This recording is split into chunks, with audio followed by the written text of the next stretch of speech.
Hi all. Aditya ఇక మనసులో, నాకు కాళ్ళు ఇచ్చి లైఫ్ ఇచ్చావు, నీకు పేరెంట్స్ ఇచ్చి సర్ప్రైజ్ ఇస్తా. నీకు ఇది సర్ప్రైజ్ కాకపోయినా జ్యోతి అత్తయ్యకి, సూర్యమామయ్యకి పెద్ద సర్ప్రైజ్ అని మనసులో అనుకుంటూ ఉంటే, ఇక ఆనంది కాఫీ తీసుకోండి అని అంటూ ఉంటే, ఇక ఆదిత్య ఏం సీక్రెట్స్ లేవా అయితే? ఉంటే మీకు చెప్తాను కదా. ఆడవాళ్ళ మనసు రహస్య గది లాంటిది, ఛేదించి తెలుసుకోవాలి, కానీ వాళ్ళంతట వాళ్ళు బయట పెట్టరు అని ఆదిత్య నవ్వుకుంటూ అంటూ ఉంటే, చాలా మంచిది కనిపెట్టారు, కానీ కాఫీ తాగండి అని చెప్పి ఇస్తూ ఉంటుంది. ఇక ఆదిత్య ఇద్దరం తాగుదాం అని చెప్పి ఇక సాసర్లో కప్పు పోస్తూ ఉంటే, ఇక ఆనంది తాగుతూ ఉంటుంది. ఇక ఆదిత్య కూడా కాఫీ తాగుతూ ఆనందిని చూస్తూ ఉంటాడు. మీరేంటి కొత్తగా చూస్తున్నారు అని అంటుంటే, నువ్వు కూడా నాకు కొత్తగా కనిపిస్తున్నావు అని ఆదిత్య అంటూ ఉంటే, థ్యాంక్ యూ అని చెప్తూ ఉంటుంది. దేనికి? కాఫీ ఇచ్చినందుక, లేదా కాంప్లిమెంట్ గా, రెండిటికి అని చెప్పి ఇద్దరు కాఫీ తాగేసి ఇక ఆనంది వెళ్ళిపోతూ ఉంటుంది. ఈ నిర్ణయం నేను తీసుకున్నాను, ఈ నిర్ణయం ఒకరికి చెప్పాలి అని చెప్పి ఇక ఆదిత్య అనుకుంటూ ఉంటాడు. ఇక శశికాంత్ అటు ఇటు తిరుగుతూ ఆలోచిస్తూ ఉంటే, ఇక అప్పుడే సునంద కాఫీ తీసుకొని రూమ్ లోకి వస్తూ ఉంటుంది. ఏంటండి మీరు గెస్ట్ రూమ్ లో ఏం చేస్తున్నారు అని అంటూ ఉంటే, అది సునంద, నేను ఊరికే అలా వచ్చాను. ఊరికే రావడం ఏంటి?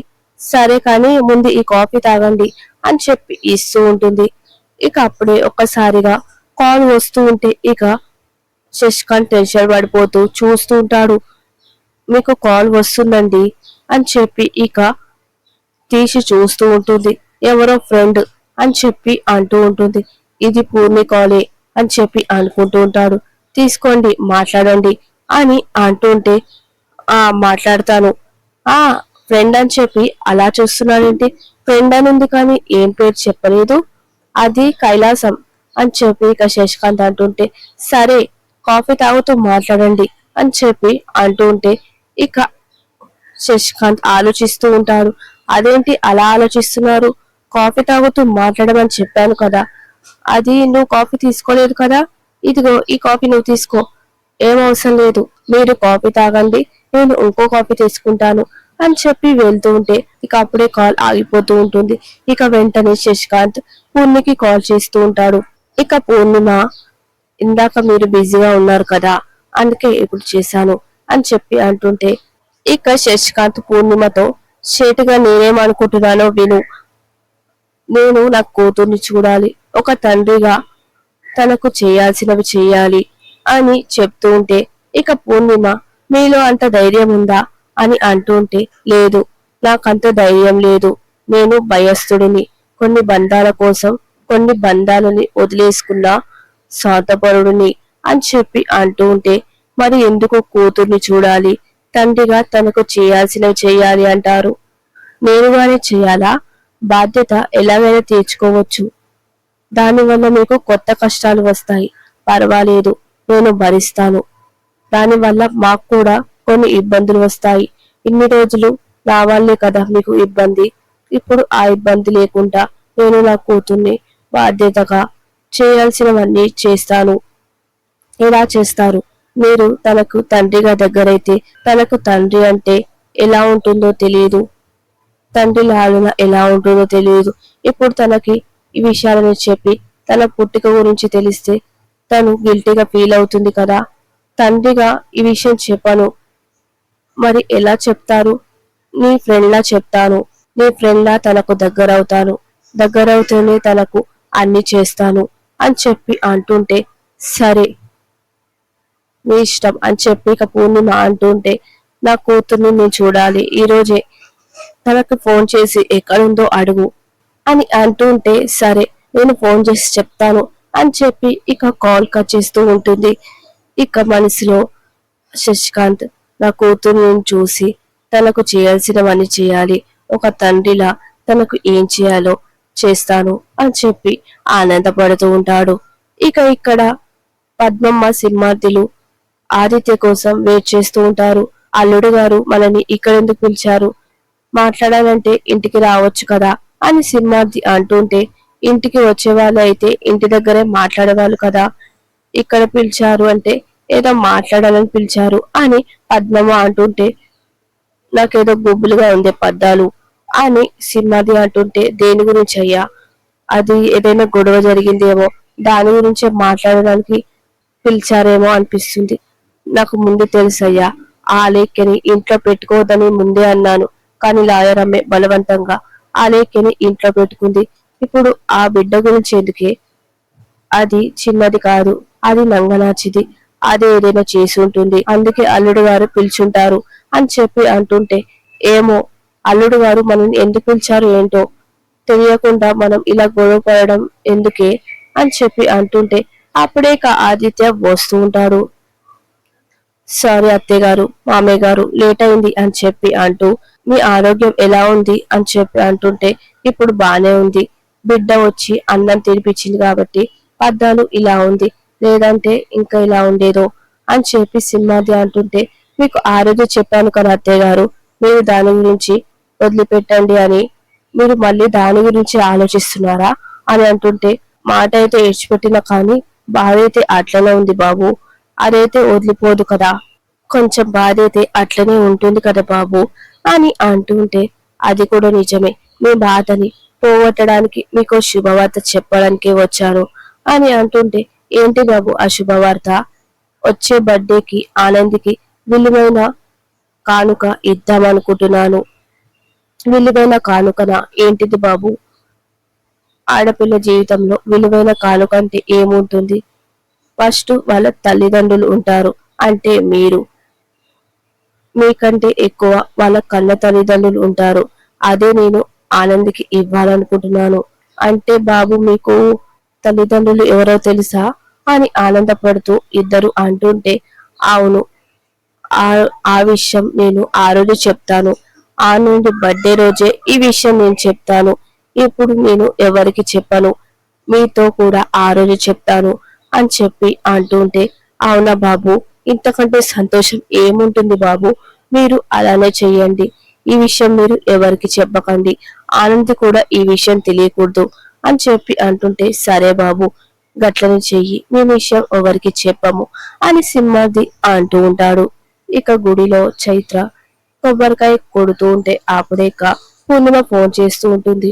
ఇక పూర్ణిమ ఫోన్ చూసి, ఎందుకో పూర్ణికి ఏదో గుర్తొచ్చినట్టుంది, చెప్పు పూర్ణి, ఎందుకు ఫోన్ చేశావు అని అంటుంటే, నువ్వు ఎక్కడున్నావే, నేను దారిలో గుడి దగ్గర ఆగాను, చెప్పు, నిన్ను కలవడానికి ఒక వ్యక్తి వస్తున్నారు అని అంటుంటే, ఎవరు, నా ఫ్రెండ్ నిన్ను కలవాలనుకుంటున్నాడు, నువ్వు కలుస్తావా అని అంటుంటే, నీ ఫ్రెండ్ నన్నెందుకు కలవాలనుకుంటున్నారు అని చైత్ర అడుగుతుంటే, తనకు కూడా కూతుర్లు ఉన్నారంట, నీ అంత వయసు ఉన్న కూతుర్లు ఉన్నారు కాబట్టి నీతో ఒకసారి మాట్లాడాలని చెప్పి నిన్ను కలవాలని చెప్పి అనుకున్నారు, సరే రమ్మను, నేను 1/2 గంట ఈ గుడిలోనే ఉంటాను అని చెప్పి అంటూ ఉంటే, ఇక సరే అని చెప్పి కాల్ కట్ చేస్తూ ఉంటుంది.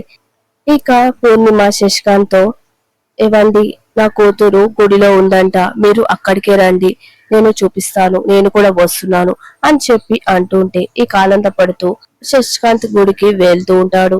ఇక శశికాంత్ ఆనందపడుతూ గుడికి కారులో వస్తూ ఉంటాడు. ఇక ఇక్కడ ఆనంది సునంద ఇద్దరు గుడికి వచ్చి నమస్కారం పెడుతూ ఉంటే, అప్పుడే ఇక చైత్ర ఆనంద్ దగ్గరకు వచ్చి, హాయ్ మేడం, మీరు కూడా గుడికి వచ్చారా అని అంటుంటే, ఏంటి చైత్ర సర్ప్రైజ్ ఇచ్చావు, నువ్వు కూడా గుడికి వచ్చావా అని అంటుంటే, అవును మేడం వచ్చాను అని చెప్పి అంటూ ఉంటుంది. అత్తయ్య గారు, తినే కొత్తగా జాయిన్ అయిన నా అసిస్టెంట్ చాలా టాలెంటెడ్ అని చెప్పి చెప్తూ ఉంటే, ఇక చైత్ర వెంటనే సునంద కాళ్ళకి నమస్కారం పెడుతూ ఉంటుంది. మీరు నన్ను ఆశీర్వదించండి అని చెప్పి అంటుంటే, నేను దీవిస్తున్నాను, ఆనంద్ నీ గురించి చెప్పింది, నువ్వు చాలా ఇంటెలిజెంట్ అని చెప్పింది అని అంటుంటే, ఇక చైత్ర చూస్తూ ఉంటుంది. చైత్ర చాలా మంచిది అత్తయ్య గారు, ఎవరితోనైనా ఇట్టే కలిసిపోతుంది అని అంటుంటే, అది మంచి లక్షణమే, కానీ కొంచెం జాగ్రత్తగా ఉండాలి అని సునంద అంటూ ఉంటుంది. సరే మనం గుడి దగ్గర ప్రదక్షిణలు చేద్దామని చెప్పి ఇక ముగ్గురు వెళ్తూ ఉంటారు. ఇక ఇక్కడ శశికాంత్ గుడికి వచ్చి అంతా చూస్తూ ఉంటాడు. ఇక వెంటనే పూర్ణిమకి ఫోన్ చేసి నేను గుడికి వచ్చాను, నువ్వు ఎక్కడున్నావు అని చెప్పి అడుగుతుంటే నేను వస్తున్నానండి, ఆటోలో ఉన్నానని చెప్పి అంటూ ఉంటుంది. ఇక శశికాంత్ అంతా వెతుకుతూ ఉంటాడు. ఇక వెంటనే చైత్ర శశికాంత్ దగ్గరికి వచ్చి సార్ అని చెప్పి పిలుస్తూ ఉంటుంది. నువ్వు నేను ఆ రోజు మార్కెట్ లో కూరగాయలు పారిపోతుంటే మీరు నాకు హెల్ప్ చేశారు కదా, నేనే అని చెప్పి అంటుంటే ఓ అవునా అని చెప్పి శశికాంత్ అంటూ ఉంటాడు. ఇక బొట్టు పెడుతూ బొట్టు ఎక్కడ పడితే అక్కడ పారేయొద్దు కదా, అందుకే మీకు పెట్టారు సార్ అని చెప్పి ఇక ప్రసాదం కూడా ఇస్తూ వెళ్ళిపోతూ ఉంటుంది. తినే నా కూతురు అయి ఉంటుందా అని చెప్పి శశికాంత్ అనుకుంటూ ఉంటాడు. ఇక పూర్ణిమ ఆటో దిగి వస్తూ ఉంటుంది. అప్పుడే ఇక శశికాంత్ సునంద ఆనందిని ఇద్దరిని చూసి షాక్ అయి ఇదేంటి వీళ్ళు ఇక్కడ ఉన్నారు, వీళ్ళు ఎవరితోనో మాట్లాడుతున్నారు, వీళ్ళు ఎప్పుడు వచ్చారు, ఇప్పుడు పూర్ణిమ ఇక్కడికి వస్తే ప్రమాదం, వెంటనే ఫోన్ చేసి చెప్పాలి అని చెప్పి ఇక వెంటనే పూర్ణిమకి కాల్ చేసి చెప్తూ ఉంటాడు. పూర్ణిమ నువ్వు ఎక్కడున్నావు అని అంటుంటే ఇక పూర్ణిమ నేను గుడికి ఇప్పుడే వచ్చానండి, లోపలికి వస్తున్నాను అని అంటుంటే రావద్దు, నువ్వు అక్కడే ఉండు అని చెప్పి అంటుంటే ఏమైందండి, సునంద లోపలే ఉంది అని అంటుంటే నేను ముందే చెప్పాను కదా ఇబ్బందులు ఉంటాయని, నేను చేసిన తప్పుకి నా కూతుర్ని చూసి అదృష్టం నాకు లేదు, నా పశ్చాత్తాపానికి ప్రాయశ్చితం లేదు, పూర్ణి నన్ను క్షమించు అని చెప్పి ఇక కాల్ కట్ చేస్తూ ఉంటాడు. ఇక ఏం చేయలేక పూర్ణిమ కంగారుగా వెళ్తూ ఉంటే అప్పుడే ఇక చైత్ర కాల్ చేస్తూ ఉంటుంది. ఇప్పుడు దీనికేం చెప్పాలి అని చెప్పి అనుకుంటూ ఉంటుంది. ఇక వెంటనే కాల్ లిఫ్ట్ చేసి చెప్పమ్మా అని అంటూ ఉంటుంది. ఏంటి పూర్ణి, నీ ఫ్రెండ్ వస్తారని చెప్పావు, నేను ఇక్కడ వెయిట్ చేస్తున్నాను, వస్తున్నారా లేదా అని చెప్పి అడుగుతూ ఉంటే లేదమ్మా తనకు ఏదో వర్క్ ఉందని చెప్పి వెళ్ళిపోయారు, ఈ రోజు కలవరు అని చెప్పి అంటుంటే సరే అని చెప్పి కాల్ కట్ చేస్తూ ఉంటుంది. ఇక శశికాంత్ సునంద ఆనందిని చూస్తూ నేను ఇక్కడ ఉంటే ప్రమాదం, వెంటనే ఇంటికి వెళ్ళిపోవాలని చెప్పి వెళ్తూ ఉంటాడు. ఇక ఇంటికి రాగానే దాని గురించి ఆలోచిస్తూ ఉంటాడు. ఇక ఆదిత్య శశికాంత్ ని చూస్తూ ఏమైంది నాన్న, మీరేదో కంగారులో ఉన్నారు అని అంటుంటే ఏం లేదురా బానే ఉన్నాను, మీరు గుడికి వెళ్ళారా అని ఆదిత్య అడుగుతుంటే లేదురా నేను గుడికి వెళ్ళలేదు, బయట వర్క్ ఉంటే అది చేసుకొని వస్తున్నాను అని చెప్పి అంటుంటే అవునా, అమ్మ ఆనంది గుడికి వెళ్లారు, వాళ్ళతో పాటు మీరు వెళ్లారేమో అనుకున్నాను అని అంటూ ఉంటాడు. అప్పుడేక ఆనంది సునింద ఇద్దరు వస్తూ ఉంటారు. ఏమండి ప్రసాదం తీసుకోండి అని చెప్పి ఇక ఇస్తూ ఉంటే మీ మామయ్య గారు కూడా గుడికి వచ్చారు అని చెప్పి సునంద అంటుంటే ఒక్కసారిగా శశికాంత్ షాక్ అయి చూస్తూ ఉంటాడు. సునందకు ఎలా తెలుసు నేను గుడికి వచ్చానని చెప్పి టెన్షన్ పడుతూ ఉంటే ఇక ఆదిత్య మనసులో అదేంటి నాన్న నాకు అబద్ధం చెప్పాడా అని ఆదిత్య మనసులో అనుకుంటూ ఉంటాడు. ఇక ఆనంది ఏంటి మామయ్య గారు గుడికి వచ్చారా అని అంటుంటే అవును, ఆయన నుదుటి పైన బొట్టు ఉంది అని చెప్పి ఇక అక్కడితో ఎపిసోడ్ అయిపోతుంది.